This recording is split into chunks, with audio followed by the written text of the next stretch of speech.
امام غزالی کی ایک بک میں انہوں نے ایک حدیث کوٹ کی جس میں حضرت عائشہ نبی علیہ السلام سے پوچھتی ہیں کہ دنیا کی بہتری کس چیز میں ہے، دنیا کی جو ہمیں بہتری کیسے مل سکتی ہے؟ وہ کہتے ہیں کہ عقل کی بنا پر۔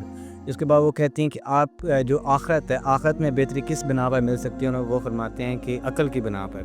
اور حضرت عائشہ فرماتی ہیں کہ یا رسول اللہ، اگر عقل کی بنا پر ملتی ہے تو اعمال کیا ہیں؟ تو نبی علیہ السلام فرماتے ہیں کہ اعمال کا دار و مدار ہی آپ کی عقل پہ ہوتا ہے۔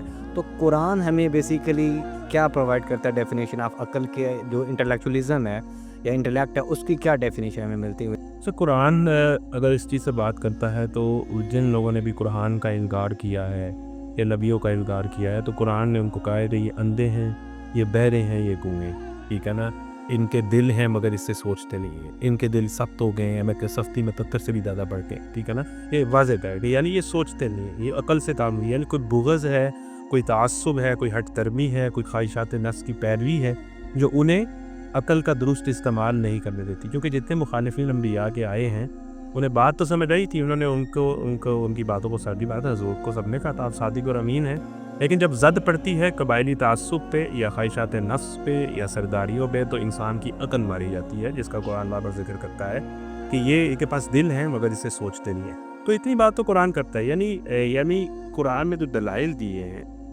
وہ کسی بھی ذی شعوری انسان کے لیے کافی ہیں ایک خدا تک پہنچنے کے لیے۔ یعنی ایک سمپل سی بات ہے نا کہ اگر کسی کو اگلی زندگی سمجھ نہیں آتی، مرنے کے بعد ہی زندگی ہوگی، جو کفار کہتے تھے ان ھذا الا اساطیر الاولین، کہ یہ تو پرانے وقتوں کی کہانیاں ہیں، اور کیا ہم ہڈیوں کا پنجر ہو جائیں گے تو پھر ہم دوبارہ زندہ کیے جائیں گے؟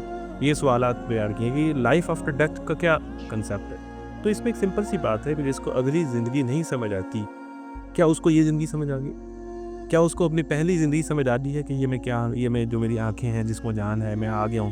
یعنی تم نے اپنی آنکھوں کے سامنے پہلی زندگی کو دیکھ رہے ہو، تو جب تم پہلی زندگی کو دیکھ رہے ہو تو تمہیں جس نے دی ہے، کیا وہ تمہیں اسی طرح کی دوسری زندگی دینے پہ قادر نہیں ہے؟ یا تو اس نے دی نہ ہوتی، یعنی تمہارے سامنے دیکھنے کے لیے کچھ نہ ہوتا۔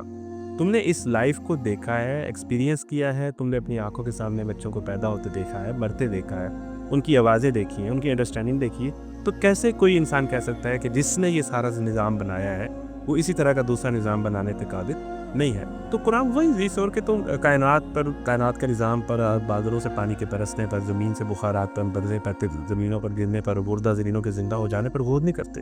کیا یہ چیزیں کافی نہیں ہیں تمہیں اس خدا کے وجود کے لیے کہ کوئی تو ہے کہ جو نظام ہستی چلا رہا ہے؟ تو یعنی قرآن نے جو چیزیں ظاہر کی ہیں ان کو اگر صحیح مانو گے، قرآن نے یہی تو اگر آپ صحیح مانو گے، کسی بغض اور تعصب کے بغیر ان پہ غور و فکر کرو گے، تو تم اس نتیجے پہ پہنچو گے کہ کوئی تو ہے جو نظام ہستی چلا رہا ہے۔